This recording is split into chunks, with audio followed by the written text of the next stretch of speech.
Programa Conexão Cidade. Apoio Cultural. FAPAS. Faculdade Palotina de Santa Maria. Há 15 anos construindo histórias de sucesso.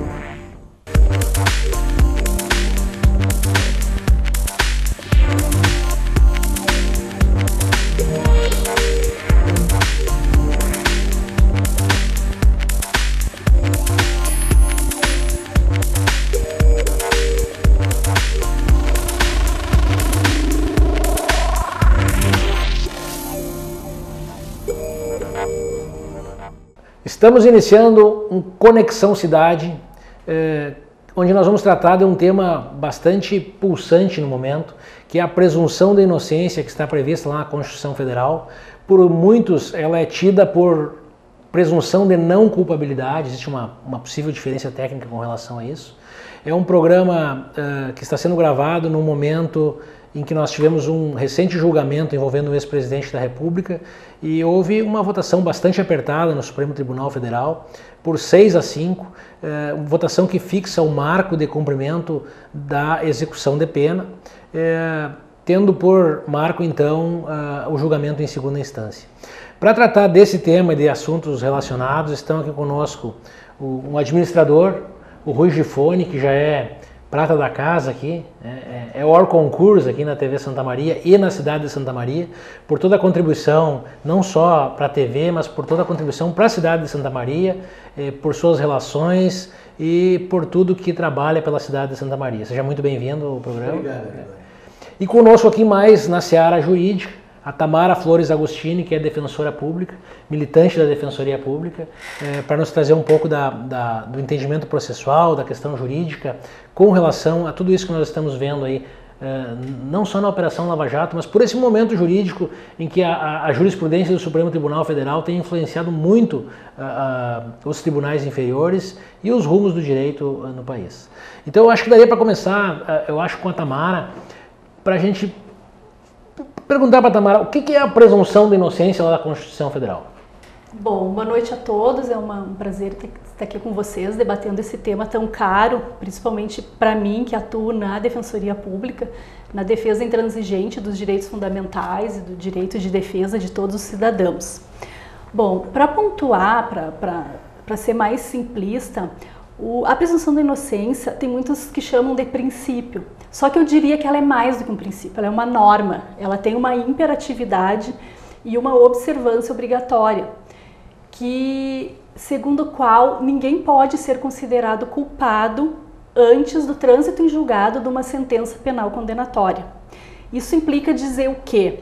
Que antes de ter uma decisão definitiva em que não caiba mais recurso algum, seja em tribunais de segunda instância, seja em tribunais superiores, ninguém pode ser considerado culpado. E como a aplicação da pena imprescinde do reconhecimento definitivo de culpa, também não poderia ser obrigada a pessoa a cumprir uma pena antes disso. Mas foi nesse toar, né, essa polêmica que se envolveu em volta do habeas corpus, né, do presidente Lula. Mas para a gente ter uma análise mais técnica e mais refletida, eu acho importante a gente abstrair o autor do habeas corpus. Porque não interessa se é o presidente Lula, se é o João da esquina, se sou eu, se é você que está aí, né, o autor, né, o impetrante do habeas corpus, o paciente, no caso do habeas corpus, né. Mas eu acho que principalmente é o objeto da discussão que deve ser por todos analisado e refletido. Para o nosso espectador, nosso telespectador ali, que muitas vezes é leigo, eu queria esclarecer assim, que no nosso sistema nós temos duas possibilidades de prisão. Nós temos uma prisão pena e uma prisão sem pena.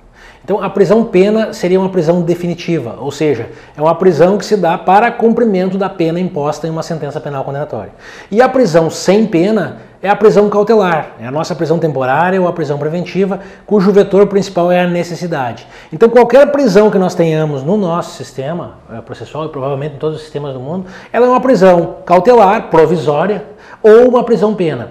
O que nós estamos tratando é da prisão pena, dessa prisão que deve se dar então após o trânsito em julgado, ou, segundo o entendimento agora recente do Supremo Tribunal Federal, após o julgamento em segunda instância.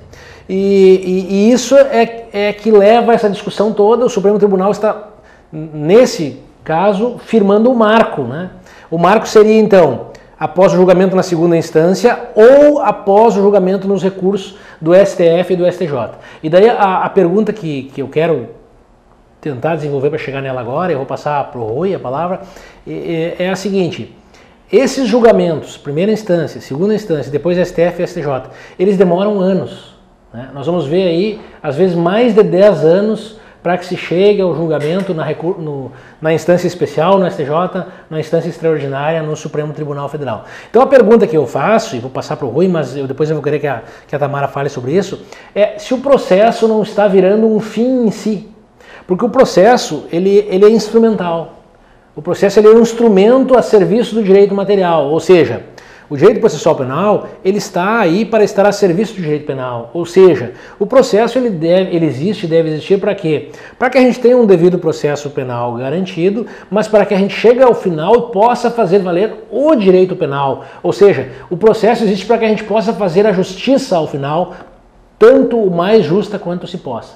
Então, o que eu pergunto é isso: se lá ao final o que nós queremos todos não é a verdadeira justiça, nós queremos o desenrolar do direito material, ou seja, no direito penal nós queremos saber se o cidadão é culpado ou não, ele furtou, ele roubou, ele matou, e me parece, e um pouco pela visão policial que eu tenho, que o processo está virando o senhor disso tudo. Muitas vezes a gente pensa no processo independente da justiça que será feita ao final.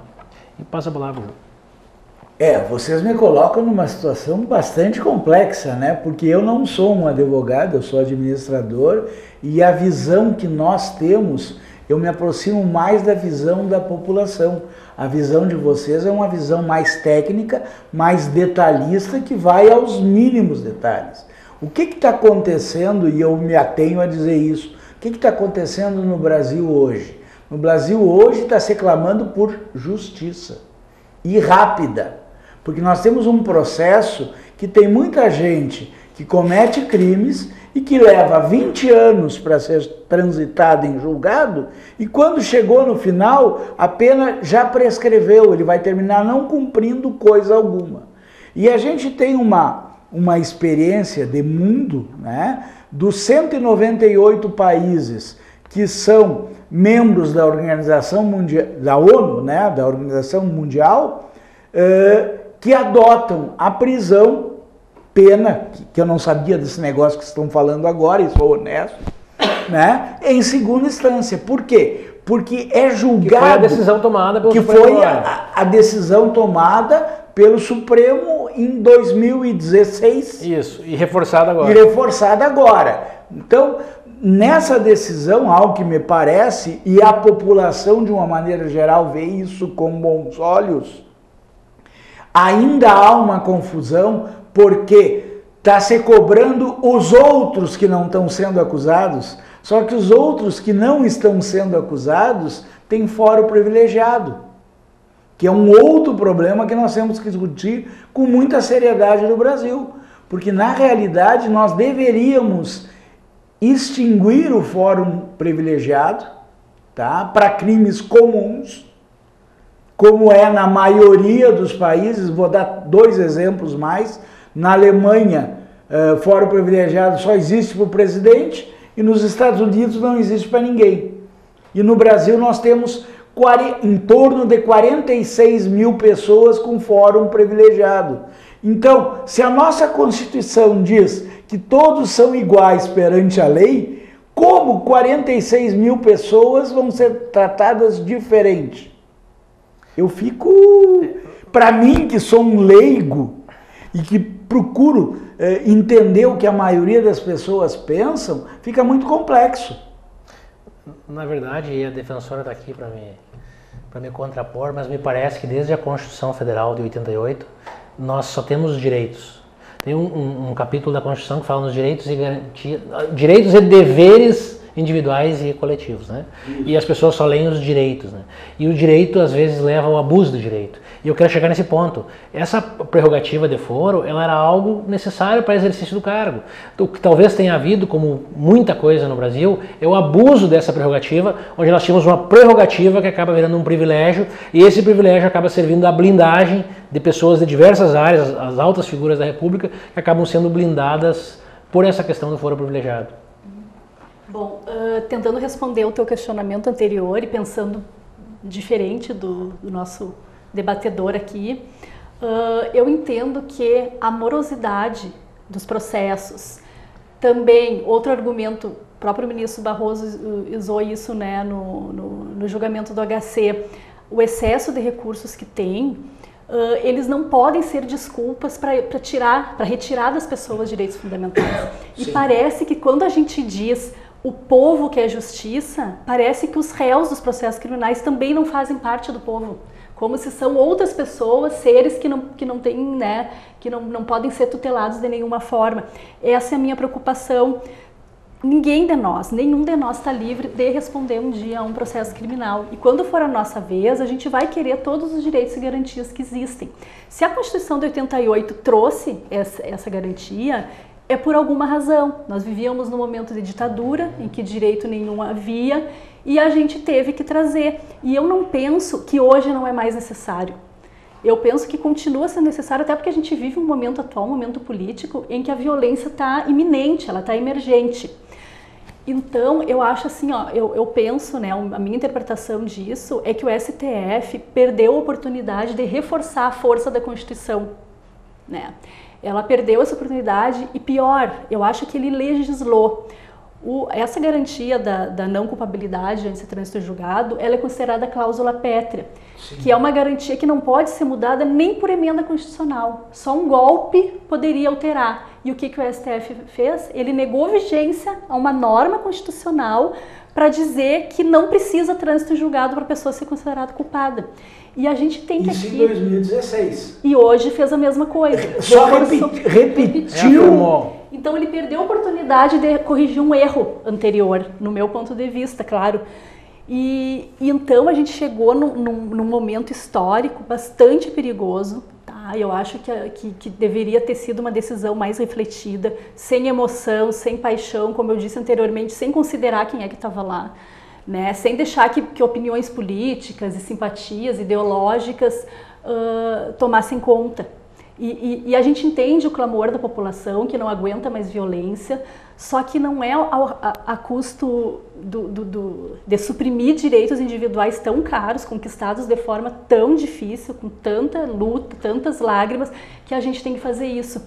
Eu acho assim, ó, só para concluir, tem excesso de recursos? Tem, principalmente os regimentais. Eu não vejo fundamento nenhum em recurso regimental. Parece que não termina nunca. Tem morosidade? Tem. Mas então, vamos fazer com que o STF julgue mais, que o STJ julgue. Se eles não, eu acho que eles têm estrutura suficiente, tem uma assessoria grande. Eles ficam 4, 5 anos sem pautar julgamentos. Não tem julgamentos todos os dias, tá? Não tem decisão todos os dias. Então, acho que é aí que se tem que investir. E não com essa desculpa suprimir direitos individuais conquistados. Eu não sou a favor de suprimir direitos individuais. Só que hoje, esses direitos individuais estão sendo apresentados só a quem tem alto poder aquisitivo. Porque 90% da população não vai conseguir chegar lá. Eu posso contrariar? Claro! Bom, eu faço parte da Defensoria Pública e isso é uma ideia equivocada que as pessoas têm, que só quem tem dinheiro para pagar advogado é que consegue chegar em recurso especial extraordinário. Há alguns anos atrás até poderia ser verdade. Hoje as defensorias públicas são equipadas e têm agentes nos tribunais superiores trabalhando. A nossa do Rio Grande do Sul talvez seja que tenha menos, tem somente 2 colegas lá. Mas toda semana, eu não consegui pegar os números exatos, mas é uma média de 30 recursos a 40 por mês para cada um, então dá uns 80. Tá. E as defensorias públicas da União, por exemplo, Rio, São Paulo, tem um número relevantíssimo. E aí se concluiu que o número de recursos extraordinários especiais protocolados são maiores quando são da defensoria do que de advogados particulares.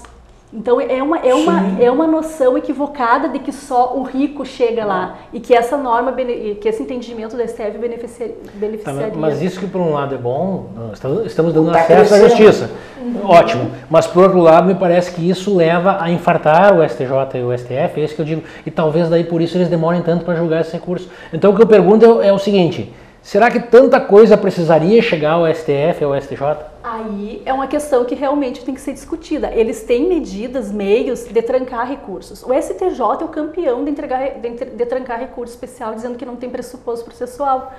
O STF acaba não fazendo, não sei, talvez por não estar tão atilado quanto a isso, e aí acaba realmente chegando. Agora, a morosidade que eles têm, eu não penso que é só falta de estrutura, eu acho que um pouco é falta de empenho também. E um pouco da questão política. E um pouco da questão política, que tem questões que chegam no STF que, pelo amor de Deus, o valor, a cor da camiseta, não sei do que, tem que ser julgado pelo STF. Não pode, não deveria. Não deveria ser. Né? Porque aqui embaixo tem o cidadão esperando justiça, né?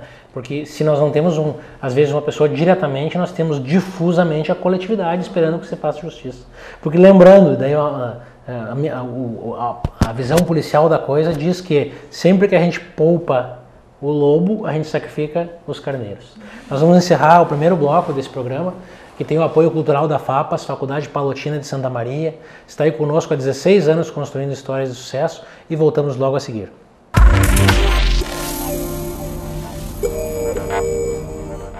Programa Conexão Cidade. Apoio Cultural.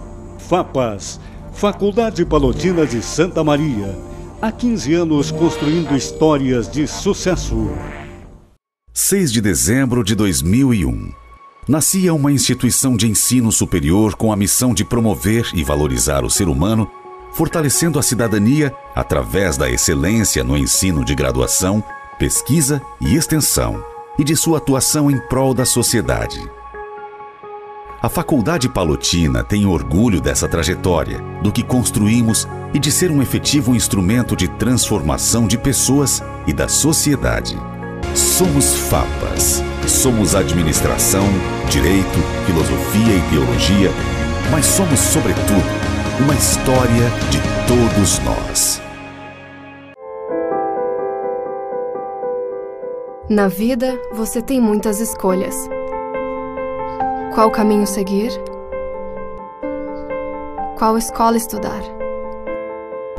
Qual profissão atuar? Em quem confiar? É por isso que a Casa Maria agradece por ser uma de suas escolhas. Casa Maria, amparo assistencial a pessoas em tratamento oncológico. Uma conversa pode transformar uma vida. Por isso, compartilhe conosco aquilo que você não divide com mais ninguém. O CVV está com um número novo. Ligue 188. A ligação é gratuita de qualquer localidade do estado. Atendimento 24 horas. Disque 188 e converse com um de nossos voluntários. CVV, Centro de Valorização da Vida. A linha que faz você seguir em frente.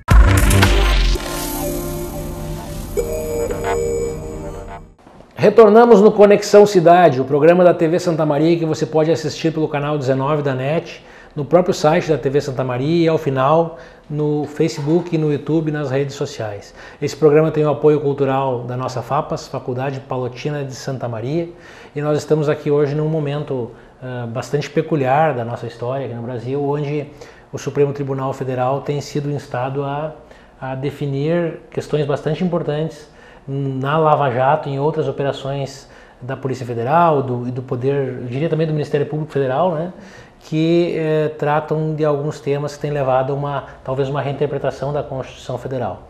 O tema de hoje está relacionado com o marco da presunção da inocência, que está previsto na Constituição Federal. Estão conosco aqui o Rui Gifone e a Tamara Flores Agostini. Nós estamos tratando então dessa questão aí da prisão ou não do ex-presidente Lula e todas as questões relacionadas com ela. E acho que dá para começar com o Rui. A sociedade espera o quê, Rui? A sociedade está num dilema e está surgindo um confronto que não é positivo para o Brasil.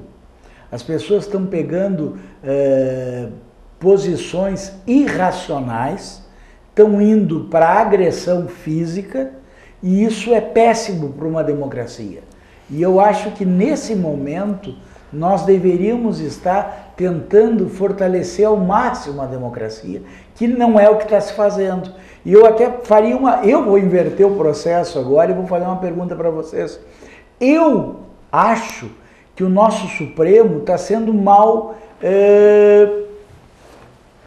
indicado. Eu não acredito em Supremo Tribunal Federal indicado por ex-presidentes ou por presidentes. Na minha opinião, esses elementos, para terem uma imparcialidade maior, deveriam ser indicados por juízes, promotores, advogados, que se fizesse uma forma de eleger sei que poderá não ser o melhor caminho, mas seria um caminho, porque hoje os julgamentos estão sendo políticos. E isso é péssimo. Vocês querem ver um exemplo que, na minha opinião, eu já vi que a Tamara gosta muito de direito constitucional, né? Pelo meu pequeno entendimento de direito constitucional, não poderia haver cotas no Brasil. Porque se todos são iguais perante a lei, tu não pode fazer cota, porque tu está diferenciando. E foi ao Supremo e o Supremo aprovou as cotas. Ponto. Acabou. Essa discussão das cotas, ela está relacionada com o princípio da igualdade. Essa igualdade que tu pensa, eles chamam de igualdade formal. A igualdade formal é todos são iguais perante a lei. Só que a verdadeira igualdade é a igualdade material. Na igualdade material, tu desiguala os desiguais na exata medida da sua desigualdade, para que eles então sejam realmente iguais. Então, quando tu coloca esse ponto, interpretação constitucional, tu imagina assim, por exemplo, eu trabalho ali na zona oeste da cidade. Os alunos da escola Adelmo Simas Genro, uma zona muito vulnerável, muito pobre. Princípio da igualdade, todos são iguais perante a lei. Eles vão fazer vestibular para medicina na Universidade Federal de Santa Maria. O aluno da Universidade do Colégio Riachuelo ou do Silon Rosa vai ter a mesma condição de concorrer? Não vai. Claro que não. Mas como é que tu vai fazer isso? Só vai fazer isso se tu der ensino em tempo integral para os alunos. Com certeza. Desde o início. Mas a ideia da cota é essa. Tu vai levar um tempo. Infelizmente isso é uma utopia. Só que isso não acontece, a gente sabe que a realidade não é essa. Porque não tem que as condições, claro. Nós estamos permitindo que entrem em faculdades analfabetos funcionais. Exatamente. Assim, ó.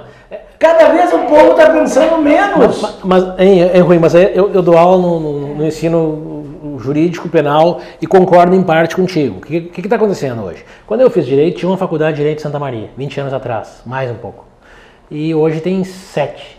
E realmente, as faculdades hoje estão trazendo os alunos à unha para dentro, porque a questão é mercadológica também. O que me parece? Que nos últimos 10 anos, investiu-se no ensino superior e alargou-se o ensino superior sem que se alargue. Exatamente. Mas é um outro problema, exatamente. Eu acho que abriram-se vagas demais no ensino, e eu falo para os meus alunos, né, e digo isso para eles lá, que muitos dos meus alunos não teriam condição de estar ali dentro da faculdade, porque lhes falta aquela base de investimento no ensino básico. Mas é uma questão política outra aí, né, que com certeza nós precisaríamos de um investimento nessa área. Mas só queria colocar essa questão, que a cota, na verdade, ela tenta trazer, por exemplo, criar a cota para... Eu estudei no Mareta D'Ambrosio, no Silon Rosa e no Bilac. Se eu for fazer vestibular, a lei presume que eu sou vulnerável, hipossuficiente. Eu poderia fazer pela cota, 20% talvez, do aluno da escola pública. Mas a ideia é essa, o quê? É desigualar. Isso se nós formos pensar, talvez a Tamara me ajude, mas se pensar em Maria da Penha, a lei que vai dizer, a Maria da Penha favorece a mulher. Sim, favorece por quê? Porque a mulher fisicamente é mais frágil. Então, é um mecanismo, do meu ponto de vista, de igualdade material, nivela, né? Então, é essa a questão. Eu acho que as cotas, eu sou totalmente defensora das cotas, eu acho que isso favoreceu com que várias pessoas que não teriam acesso a um curso superior passaram a ter. Se há alguma diferença de condições, isso havia antes também. Eu sempre estudei em colégio público também. Eu também. Silon Rosa e Edson Figueiredo. E, por exemplo, do Silom, eram 5 ou 10% das pessoas que passavam na federal. Das escolas particulares eram muito mais. Então já havia essa diferença. E eu acho que justamente as cotas vieram para tentar corrigir algumas distorções. Eu acho que caiu muito o nível de ensino. Eu também estudei no Silom Rosa e no Bilac. Da minha turma, de 30 alunos do terceiro ano, 26 passaram na federal. Em engenharia civil, engenharia mecânica, em medicina, em odonto. Mas aí analisa a condição econômica dessas pessoas. Com certeza não se compara a condição pessoas comuns, mas pessoas que tinham, a família tinham as mínimas condições. A gente está falando em acesso de pessoas que não teriam nem como sonhar com acesso ao ensino superior. Mas nós temos que mudar isso. Mas isso leva um tempo para mudar. Enquanto não se muda, e que eu acredito que nunca vai ser mudado, porque não há interesse. Não há interesse, eu concordo. Eu acho que a gente tem que corrigir. Mas enfim, por isso que é uma questão vai importante. Cair a qualidade. Mas eu prefiro que caia a qualidade, o mercado de trabalho vai responder, do que a pessoa não tenha acesso, não tenha uma chance de talvez buscar uma qualidade. Não vai ter chance. Ele vai chegar no mercado, de trabalho, o mercado de trabalho vai selecionar. Tu quer ver uma coisa? Eu tenho uns quantos colegas meus formados em administração que são secretários. E não tinha cotas. E é o limite deles. E não tinha cotas, porque sem cotas. Eles não conseguem ultrapassar isso. Cursos todos em EAD. Nós temos uma perspectiva que daqui a 5 anos a maioria dos cursos será todo em EAD. Sim. Imagina o que vai ser. Mas enfim, eu acho que vocês dois têm razão. Eu estudei no Silom Rosa, tu estudou no Silom Rosa, tua irmã estudou no Silom Rosa, que é uma grande promotora, né? A doutora Valesca, depois da faculdade de Direito. Mas era boa também. Mas no nosso tempo era. Mas além da estrutura. O colégio era melhor. O colégio era melhor. O professor era mais valorizado. Exatamente. Faz muito tempo que o nível dos professores vem caindo. Não é por culpa dos professores. Nós desbordamos o nosso assunto, mas é relevante, então. É relevante o que nós estamos falando. Eu trabalho na área de vulnerabilidade lá, então eu consigo tocar um pouco nessa questão, assim, o nível do aluno, não só do professor, o nível do aluno é diferente hoje, diria, porque as famílias são muito mais estruturadas, porque eu vejo os meus clientes lá da minha área, são áreas de vulnerabilidade social, que aquelas crianças nascem em lugares onde não tem rua, não tem esgoto, não tem escola, não tem nada. Então a criança chega, o aluno chega pior no colégio. E com certeza o investimento em educação tinha que ser muito maior, né? A gente vê que todos os países centrais, aí, que antigamente chamava Primeiro Mundo, eles investem maciçamente em educação. Ensino e no Brasil básico. não existe isso. Mas aí O ensino básico é fundamental. Tu não pode investir em universidade sem investir no ensino básico, está invertido. E aí a gente volta na questão, mas então tem que investir na educação, mas enquanto não se investe? Enquanto não se investe, vamos dar acesso a essas pessoas de outras formas, né? Promovendo a igualdade. Mesma coisa.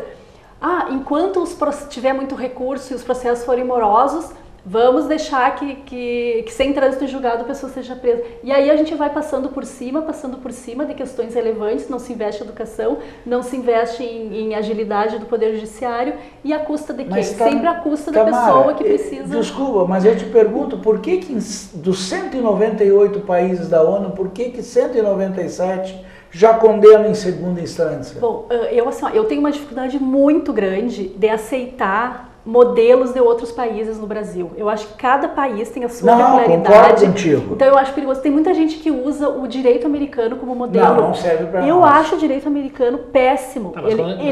Mas quando a gente tem um padrão, eu não sei se a estatística é essa que eu estou dizendo, mas enfim, o que a gente ouve é que pelo menos a grande maioria dos países do mundo que se conhece, eles adotam a prisão em segunda instância.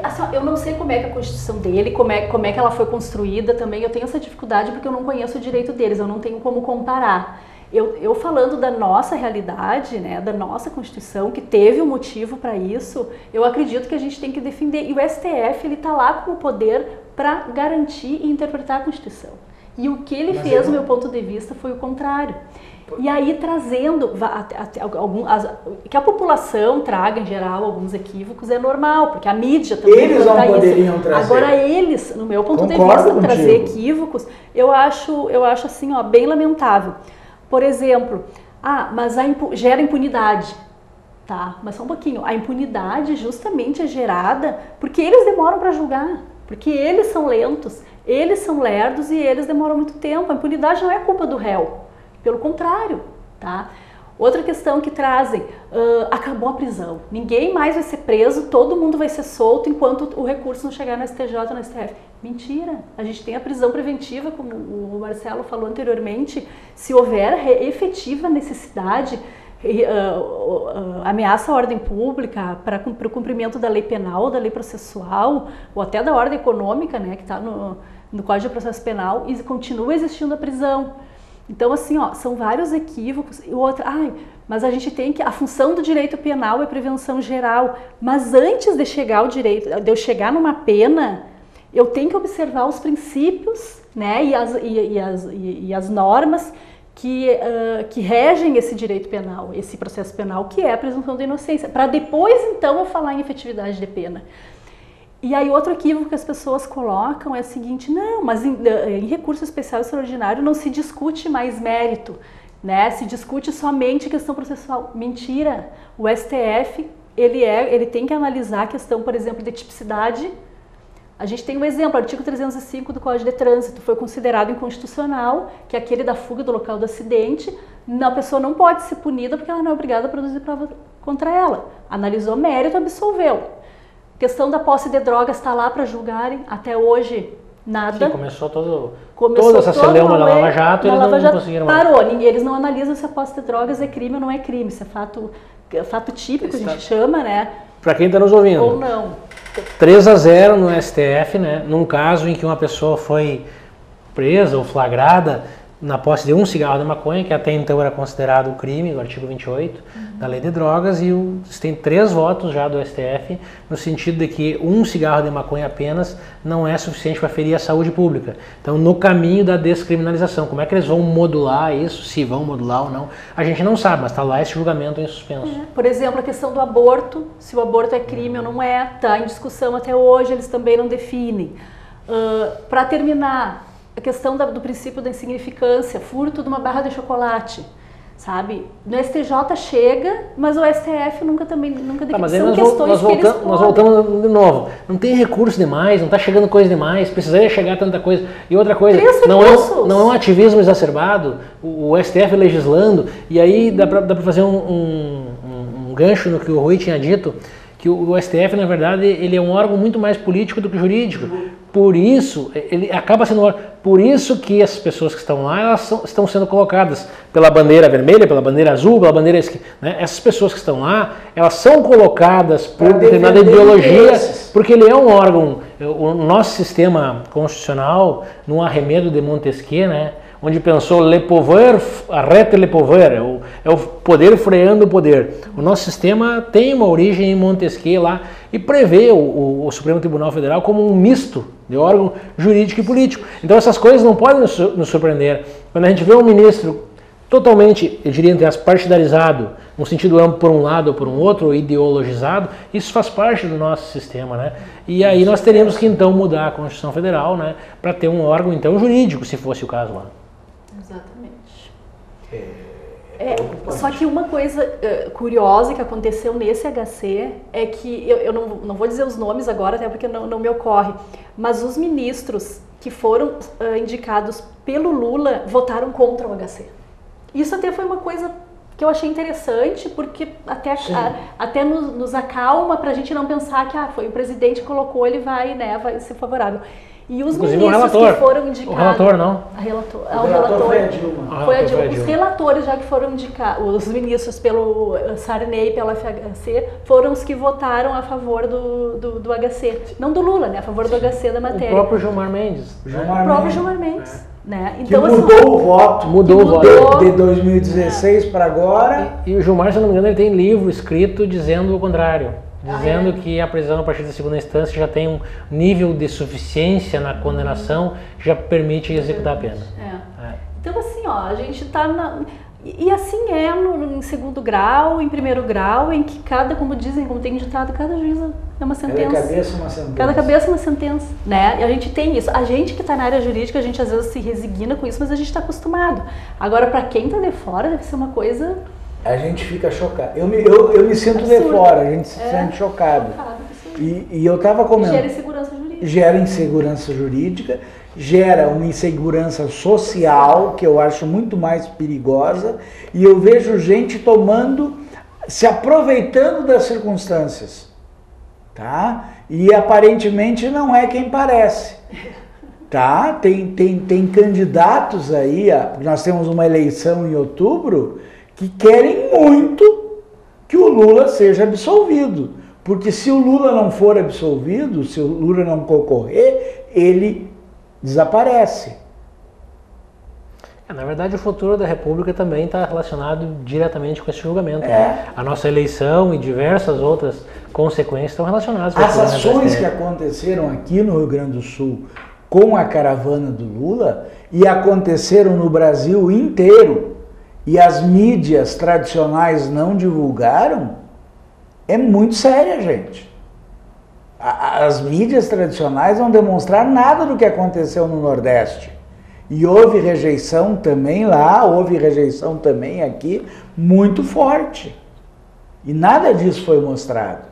Então, realmente, eu falo isso por causa das pesquisas eleitorais. Eu na área da administração, eu gosto muito de pesquisa, eu acompanho as tendências friamente, eu procuro ver o que vai dar. Nas últimas eleições, todas, eu acertei. E como é que... Não é, gente, as pessoas não estão dizendo o voto que vão dar. Elas estão dizendo uma coisa para agradar quem é mais agressivo, tá? Para se defender, e na hora de votar ele vota com a sua consciência. E esse ano... o Trump, né? Foi o Trump. E o Trump, não estou defendendo o Trump, para o Brasil ele não é bom, mas pro americano, eu escrevi inclusive um artigo no jornal Diário de Santa Maria, poucos dias atrás, mostrando que para os americanos ele é o melhor presidente que já teve nos Estados Unidos. Pro-americano. Eles estão vibrando com o Trump, porque ele está fazendo tudo que o americano queria, que não é o que serve para nós. Ponto. Mas eu tenho que olhar friamente. E no Brasil, nas próximas eleições, gente, vocês não se iludam. Vai ser uma mudança significativa, gente. Nós temos que para melhor ou para pior, eu não sei. Não, para melhor ou para pior, eu não sei, mas vai ser muito grande. O Brasil é um país de origem conservadora, tá? As pessoas de maior ou de menor poder aquisitivo são conservadoras e foram imbuídas por um pequeno grupo de barulhentos a serem, entre aspas, progressistas. E isso tudo está desaparecendo, gente. Então eu estava comentando até com vocês, que tem muita gente botando para fora, tem agressões desnecessárias. Eu tenho pavor de briga, eu gosto da discussão. Essa eu me apaixono. Mas agressão física, isso é ridículo, isso é o fim da picada. E nós estamos entrando nessa. E nós estamos correndo o risco, enquanto nós estamos gravando o programa aqui, de estar ocorrendo agressões físicas sérias. Nós podemos entrar numa convulsão social. E eu acho que a nossa Suprema Corte é muito responsável por isso. Por quê? Porque ela tomou uma decisão em 2016 e tá naquela coisa, um muda, o outro não muda, afinal de contas, o que é? E como tu diz, a nossa Constituição de 88 foi uma Constituição que se preocupou muito em reverter um quadro de ditadura e não se preocupou em fazer uma Constituição viável. Nós passamos a ter muitos direitos e pouquíssimos deveres. Mas os deveres estão escritos lá, que as pessoas não leem os deveres. Mas não estão. É que as pessoas que não... As pessoas não... Mas foi escrito de uma maneira que as pessoas não estão entendendo. E aí o que acontece? Está se perdendo. Nós estamos perdendo uma geração. Eu estou preocupado com o que está vindo por aí. A gente que trabalha no mercado de trabalho, no mercado, vamos dizer assim, profissional, tu tá vendo as pessoas não querendo trabalhar. Tu tá vendo as pessoas querendo cumprir horário. E hoje a tendência cada vez é maior de resultado.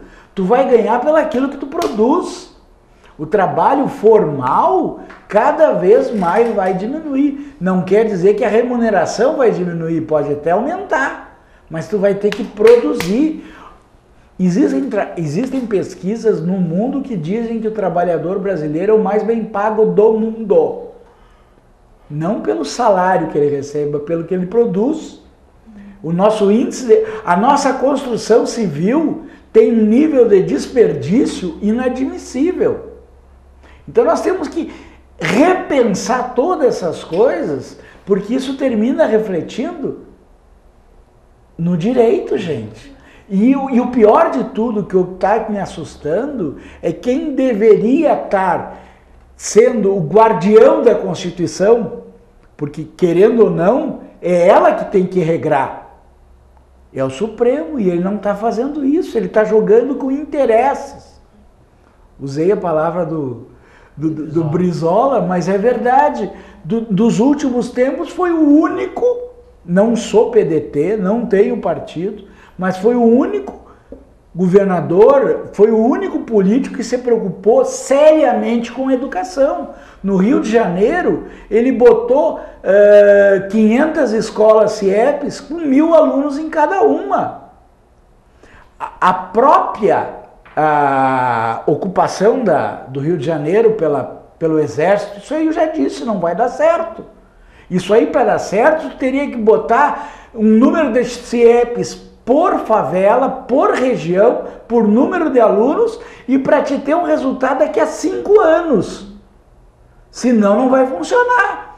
Porque o que está acontecendo? Está o marginal, desculpem a expressão, porque para mim é marginal, de fuzil AR-15 na mão e o militar olhando para ele. Pomba, um cara que atira com uma arma dessas, que fura colete à prova de bala, tu quer o quê? Conversar?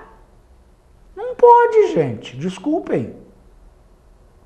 Então tá tudo... Peguem qualquer caso no mundo, polícia. Deem um tiro num policial na Inglaterra, que o policial não anda armado. Me pergunta se o cara que deu o tiro no policial vai preso. Não vai, ele é morto. Isso ninguém diz. As pessoas respeitam a polícia. A polícia é um elemento de segurança da população. No Brasil, não. Estão matando no Rio de Janeiro, mataram 19 ou 20 já esse ano. Que isso, gente? O que nós estamos fazendo? A ocupação vai resolver? Não vai. É o problema da educação. Se nós não mexermos com a educação no Brasil, não adianta o delegado, a promotora, o juiz, não vai resolver. Nós temos que educar, nós temos que pensar em país em 20 anos para frente. Essa geração, eu não vou dizer que está perdida, mas está difícil de recuperar. Eu estou bem aqui. Ou tu tomar conta ou o Rui tomar conta. Um dos dois. Não, a gente gosta de falar. É que é apaixonante falar sobre esses assuntos, porque a gente tem muito contato com as pessoas. Eu tive o privilégio de, no Rio de Janeiro, entrar dentro da Rocinha. Eu conheci pessoas que moram na Rocinha. Eles não queriam. E assim como eu falei bem do Brizola nas CIEPs, eu estava no Rio quando ele foi governador e ele tirou a polícia da favela. Nunca mais entrou. As pessoas na favela, na Rocinha, tinham que pedir licença só que na época era do jogo do bicho. Como é que chama? Os chefes do jogo do bicho. Que o jogo do bicho era coisinha de amador perto de hoje, que é a droga, que é o crack, que é a êxtase. Gente, naquela época, para te ir trabalhar, eu tinha um amigo dentro da favela, então eu fui com ele, eu conheci toda ela. 95% da população da Rocinha é gente que levanta às 5 da manhã para ir trabalhar e volta às 10 da noite. É gente séria, que quer crescer, que quer botar o filho para estudar e não tem aonde. E aí, em contrapartida, se recebe uma Rocinha sitiada por militares que não estão preparados para atuar na segurança pública, e por isso mesmo vai dar errado, assim como já deu, né? Não vai dar, não vai funcionar. Não vai dar, já deu. Vamos fazer mais um intervalo aqui no Conexão Cidade, nosso programa que tem o apoio da Faculdade Palotina aqui de Santa Maria, e voltamos logo a seguir para o último bloco.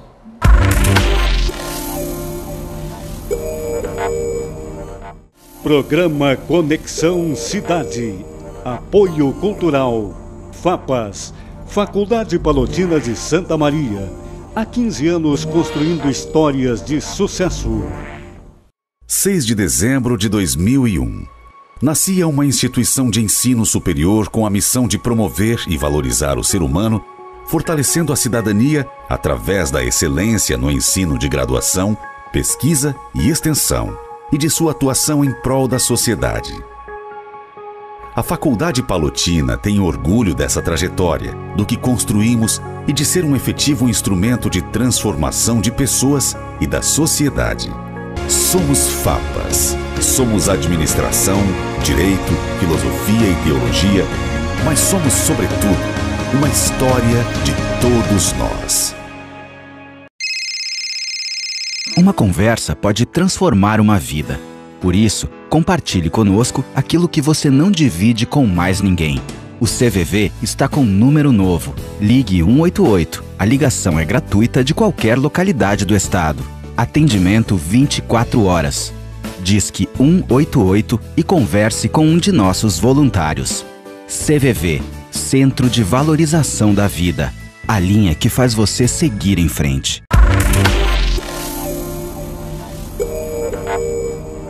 Retornamos para o último bloco desse Conexão Cidade, que começou pelo menos com o tema central aí da presunção de inocência, que está lá na Constituição Federal. Nós vamos tentar retomar para esse último bloco. E eu queria retomar com os argumentos aí das duas correntes. Uma corrente diz que essa prisão-pena já deve ser executada a partir da segunda instância de julgamento, tendo em vista que a discussão da matéria de fato, pelo menos na essência, já não vai ocorrer mais.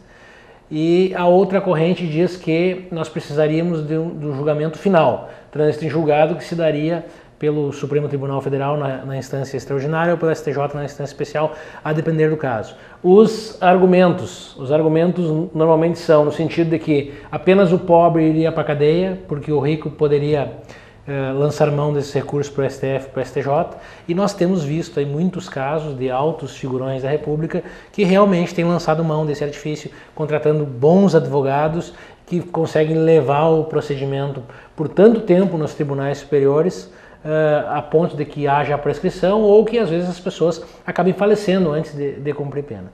Então nós temos um último bloco aí para considerações finais com relação a isso por parte da Tamara. Bom, começando pelo último argumento, eu entendo também que esse argumento é equivocado, porque eu acho que a morosidade, claro que existem recursos demais, eu acho que isso deveria ser revisto, principalmente os recursos regimentais, mas a morosidade não é do advogado. A gente também tem que cuidar para não criminalizar a advocacia, que é uma função essencial e que todo mundo um dia pode precisar. O advogado é na função dele, quanto dele. mais ele recorrer... Só que os prazos para um advogado são muito curtos, são 5, 10, 15 dias. Eles interpõem um determinado recurso, onde é que demora? Não é aí, é no julgamento. Se falta estrutura, acho que não, vamos estruturar. Agora, impedir que se chegue, que se use todos os argumentos que tem, que acha que o cliente tem direito, para até o final ele conseguir reverter uma decisão, eu acho que é louvável, pelo contrário. E como eu estava dizendo, não são todas as pessoas, digamos, é um percentual bem pequeno que chega aos tribunais superiores. E não é por diferença de condições de contratar advogado, não, porque a Defensoria Pública está aí, as defensorias da União e dos estados estão aí para provar o contrário, para provar que muitos recursos da Defensoria chegam até lá. Então, essa é uma questão da morosidade, é a morosidade da decisão, porque o juiz ele não tem prazo para nada, para decidir nada. Às vezes ele está soberbado, que está errado. Eu tenho prazo, se eu não cumpro o prazo para interpor o recurso, perdi o recurso, perdi a oportunidade. São prazos impróprios, é isso? Prazos impróprios. São prazos impróprios, são aqueles prazos que existem, mas não tem uma sanção se a autoridade descumpre. Não descumprir. Talvez esteja soberbados, é possível, acredito que sim, porque tudo se litiga, né? Principalmente o Rio Grande do Sul é o estado que mais litiga, né? Que mais procura o Poder Judiciário em vez de resolver os conflitos de outra forma. Apesar que no direito penal a maioria a gente não consegue resolver, né? É obrigado a chegar na justiça, mas isso não pode ser um argumento para eu interpretar a Constituição, que é clara, que trânsito e julgado é uma coisa só, e dizer que não precisa de trânsito e julgado. Então, assim, ó, eu acho que não precisava nem ser muito inteligente para ver que a interpretação, que eles estão negando vigência a um artigo. E o primeiro argumento era a questão de que em recurso especial extraordinário não se analisa a matéria de fato. Ok, não se analisa reexame de provas. Eu não posso... o ADSE isso, o ADSE aquilo. Agora, matéria jurídica... Reflexamente. Reflexamente. Agora, matéria jurídica, matéria de mérito, que a gente chama, isso eles revisam sim. Então, é uma falácia dizer que é só questão processual que chega lá e que em segunda instância está tudo resolvido, já está aprovado a autoria e materialidade. Tipicidade tem muito a ver com materialidade, com ser crime ou não. E isso os tribunais superiores eles têm que enfrentar e eles têm competência para isso. Então, por isso que eu volto para concluir. Então, eu acho que não precisa muito dizer, eu acho que eu fui clara desde o início, que o meu posicionamento é de que o STF errou novamente, né? 6 ministros, 5 não, errou e perdeu a oportunidade de reforçar a autoridade da Constituição Federal.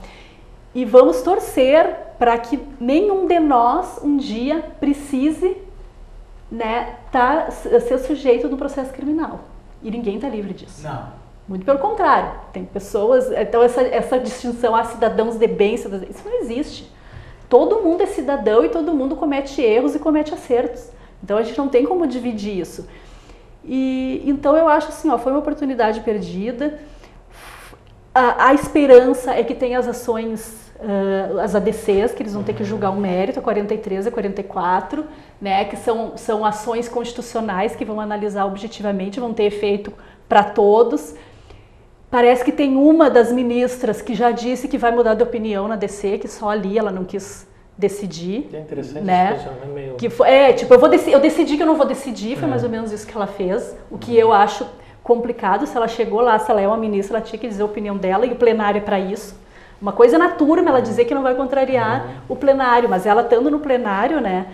Enfim, então a gente tem aí os próximos capítulos para ver se reflete melhor, se esse clamor popular que está sendo constrangedor, inclusive exército intrometendo a questão jurídica, eu nunca tinha visto uma coisa dessas, né? Se isso vai se reverter. Se não, resta-nos continuar lutando e torcer para que nenhum de nós precisemos estar nessa posição. Deixa eu, antes de passar por aí, fazer uma pergunta para a Tamara, defensora pública. Tu acha que o fato de ser defensor público, trabalhar todos os dias como defensor público, isso influencia muito nessa tua posição? Com certeza. Na verdade, eu sou defensora pública de corpo e alma. Eu não consigo pensar diferente. O que eu defendo nos processos é naquilo em que eu acredito. Eu não consigo pensar uma coisa como cidadã e em outra na defesa dos meus assistidos. Eu acho que eu sou bem autêntica nisso, por isso que eu me realizo profissionalmente. E outra questão que eu sempre trago é que é uma questão da empatia, né? De eu sempre me colocar no lugar do outro. Eu não posso querer para os outros o que eu não quero para mim. Então, se eu quero um direito para mim, eu também vou lutar pelos outros. Mais ainda, porque às vezes a gente se penaliza muito mais e se cobra muito mais do que a gente cobraria do outro. A gente é muito mais resiliente com o outro do que conosco mesmos. Então, assim, sem dúvida nenhuma, a minha função de defensora pública e da Tamara não tem como se dissociar, e é nisso que eu acredito. Muito bem. Rui, e o povo quer o quê, Rui? Manda para nós. Olha, gente, é uma situação complexa, porque eu concordo em muitas coisas do que a Tamara diz, até porque eu acho que a Constituição é a essência. A partir do momento que tu não respeita ela, tu passa a ter uma ditadura do judiciário. Isso é extremamente perigoso. Só que aí eu pergunto, como resolver isso agora? A minha primeira maneira de pensar seria, destitui o Supremo. Manda todo mundo embora de lá. Porque, claro, tá na cara. Se eles não estão resolvendo, se eles estão dando opiniões dúbias, e eles têm que assumirem a realidade, e têm que serem os defensores da Constituição, eu vejo eles legislando em algumas questões, que eu acho que é um absurdo. Então eu acho que nós estamos... Muitas, né? Em muitas. Nós estamos passando por um momento muito difícil. Eu acho que nós temos que fazer o máximo possível para que não haja uma convulsão social, que nós estamos tendendo para isso, porque nós estamos sofrendo ameaças dos dois lados. Hoje, por exemplo, o líder do MST estava dizendo que ia incendiar todos os órgãos públicos do Brasil. Isso eu acho um... Esse para mim não tem direito a nada, esse tem direito à cadeia. Só que ninguém faz nada. Eu fico chocado, porque eu acho que em determinados momentos, desculpa agora eu vou falar, a promotoria está deixando de tomar atitudes. Um cara desse tem que ser citado, tem que ser chamado e prestar esclarecimento. Ele está incitando uma coisa horrível. Esses caras fizeram horrores Brasil afora, estão ameaçando hoje interditar as estradas todas do Brasil, botar fogo em pneu. Aí tu obriga quem? Tu obriga ao exército se manifestar, que não é preparado para isso? Eu acho o fim da picada. O lugar do exército é dentro da caserna. E cuidando do que tem que cuidar. Então, eu acho que nós estamos passando por um momento muito difícil. A população, em reação a isso, eles já tomaram um pau dos caminhoneiros, porque eles agridem, e eu já discordo de ti que, num determinado momento, falou que não adianta repelir com agressão. Eu só acredito em negociação quando há equilíbrio. Se não houver equilíbrio, se tu estiver portando uma AR-15 e eu um 22, eu não vou discutir contigo. Agora, se tu tiver com 22 e eu com 22, eu vou tentar discutir contigo. E vou tentar não usar. Mas tem que haver equilíbrio. E não estava havendo equilíbrio no Brasil. Nós estávamos sendo conduzidos como manada, o efeito de manada. Tá? E isso acabou. As pessoas estão revoltadas, as pessoas estão insatisfeitas. A questão financeira, que é o desemprego, é muito séria. Tá? Então, realmente, nós estamos passando por um momento... vai se agravar com as novas tecnologias ainda agora. Tende cada vez mais, que é pior, porque, na realidade, aquele... Isso dá um outro programa aqui, né? As novas tecnologias. Aquele filme... Nova Revolução Industrial. A nova Revolução Industrial, porque aquele filme antigo do Charles Chaplin, perfeito, Tempos Modernos, que o pessoal brigava, que a máquina estava tirando o lugar do homem... Não estava tirando o lugar do homem. O homem é que estava fazendo o papel de máquina. Ora, ficar lá apertando parafuso, isso é ridículo. O homem foi feito para pensar. Tá? Então, é um momento muito difícil, é uma transição muito difícil. Nós precisamos encontrar conciliadores em todos os níveis, tá? Porque senão a coisa vai ficar complicada.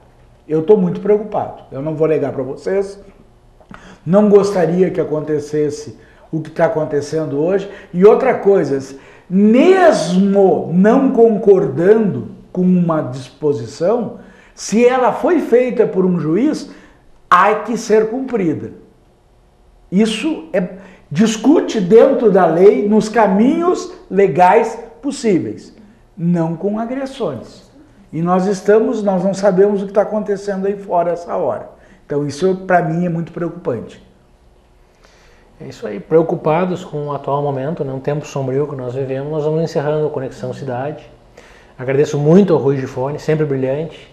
A Tamara, que toda vez que vem aqui nos abrilhanta também no programa, nesse programa que é um programa da TV comunitária, da cidade de Santa Maria, da região, uma TV que traz temas aí locais e às vezes temas nacionais como esse. Nós vamos encerrando, lembrando que o programa tem o apoio cultural da FAPAS, nossa Faculdade Palotina aqui de Santa Maria. E encerramos o programa aguardando que o nosso telespectador nos prestigie também no programa da semana que vem.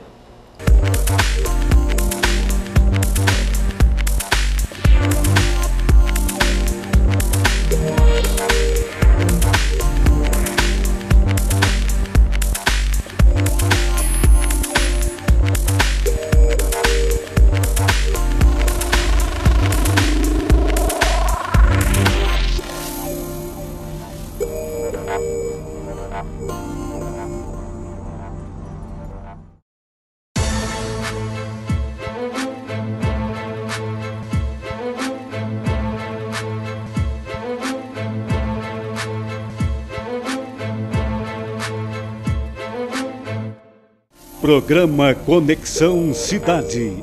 Apoio Cultural. FAPAS, Faculdade Palotina de Santa Maria. Há 15 anos construindo histórias de sucesso.